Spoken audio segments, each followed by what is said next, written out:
काल भी जिससे भयभीत होता है, ये पांचों तत्व जिससे ये दुनिया बनी है, शिव की मात्र इच्छा से ये पांचों तत्व उस शिव के सामने झुककर भजते हैं, शिव शिवम शिव शिवम। ये सारी सृष्टि, इस सृष्टि की हर चीज, इस दुनिया का कण कण जिसके आगे झुकता है और कहता है शिव शिवम। काल भी जिससे इस पूरे संसार को डर लगता है, वो भी उस शिव से भय खाता है और झुककर कहता है शिव शिवम। उस महादेव को हमारे आपके जैसे बिल्कुल सामान्य और साधारण लोगों के जीवन में साहब हरिंद्रानंद जी ने गुरु के रूप में उतार दिया। ये घटना, ये आध्यात्मिक घटना जो इस धरती पे घटी, ये कोई सामान्य घटना नहीं घटी, क्योंकि मानव का इतिहास हजारों वर्षों का है। हजारों वर्षों में कितनी संस्कृति आई गई होगी, लेकिन शिव का जो रूप है, जो लोगों में रचा बसा रहा, वो और परिमार्जित हो गया और गहरा हो गया। वो कभी धूमिल नहीं हुआ, कम नहीं हुआ। और इस कालखंड में जिनके लिए हम कहते हैं, इस काल के प्रथम शिव के शिष्य साहब हरिंद्रानंद जी और प्रथम शिव शिष्या दीदी नीलमानंद जी, क्योंकि शिव के बारे में भी हम लोगों ने यही पढ़ा कि शिव जो आदि गुरु हैं, अगर शिव गुरु है तो धरती पे कोई गुरु है। अगर वो शिव पिता है तो धरती पे कोई पिता है।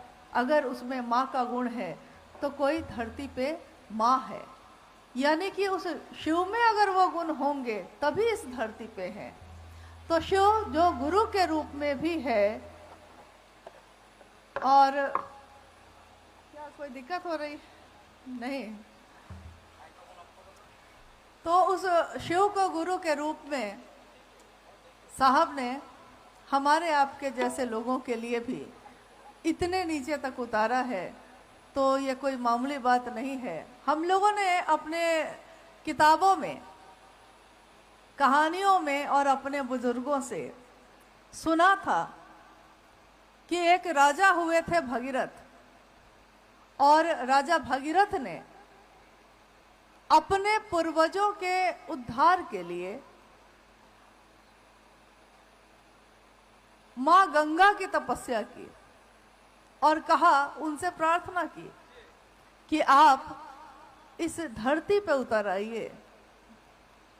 आपके ही उतरने से, आपके ही स्पर्श से, आपके छूने से मेरे पूर्वजों का उद्धार हो सकेगा।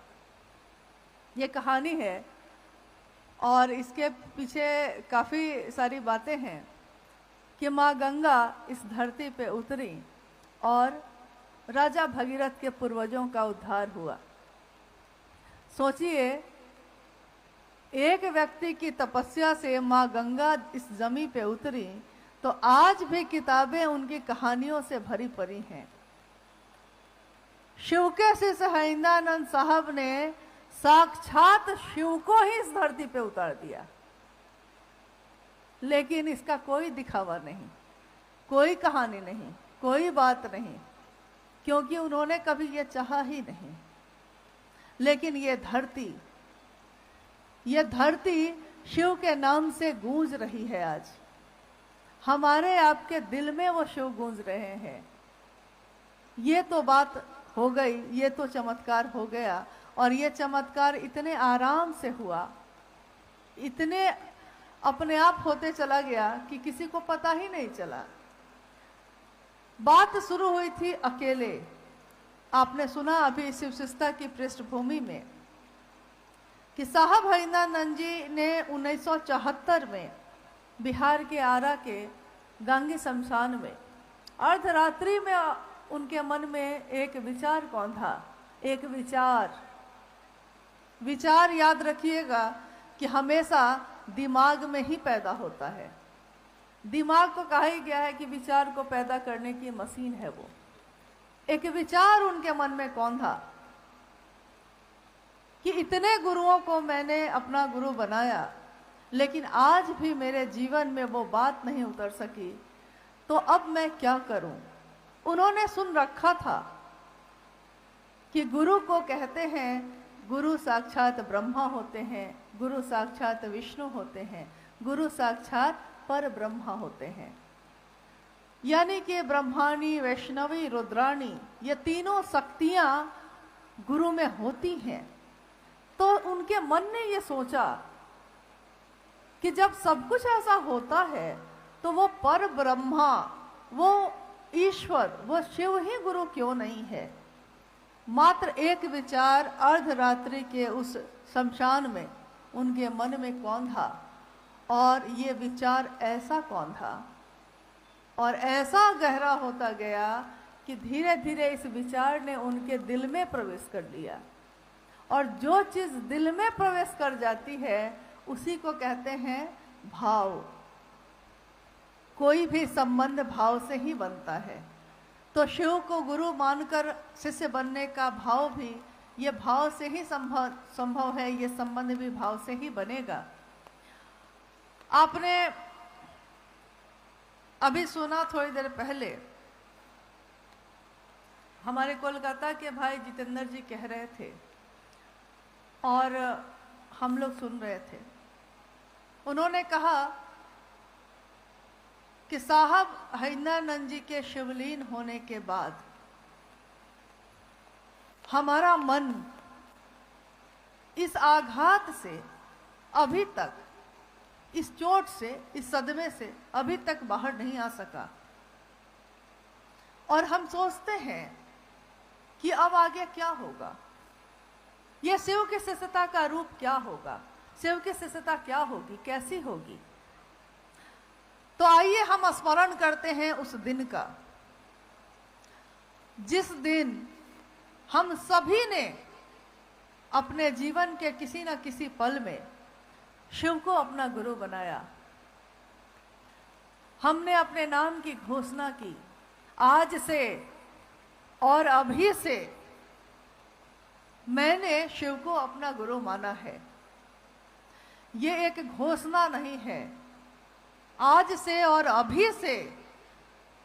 ये कोई घोषणा सिर्फ नहीं है, ये सिर्फ बोलने की बात नहीं है, ये एक ऐसी आवाज है जो शिव तक जाती है।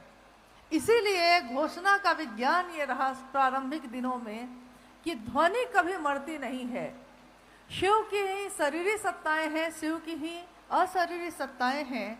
तो घोषणा किया जाता था इसलिए कि सारी सत्ताओं को ये पता हो कि आज से और अभी से मैंने अगर विचारों में भी माना है शिव को अपना गुरु, तो विचारों में ही सही, बोली में माना है तो बोली में ही सही, और दिल से माना है तो दिल में ही सही। लेकिन सबको ये सूचना हो जाए, सबको ये पता हो जाए कि मैं आज से कौन हूं, मेरा क्या परिचय है। इस धरती पे मेरे अनेक परिचय हैं, किसी की माँ, किसी की बहन, किसी की बेटी, किसी का पिता, किसी का भाई, किसी का मित्र। लेकिन इस धरती पे अगर सबसे बड़ा परिचय हो सकता है तो वो शिव का रूप हो सकता है।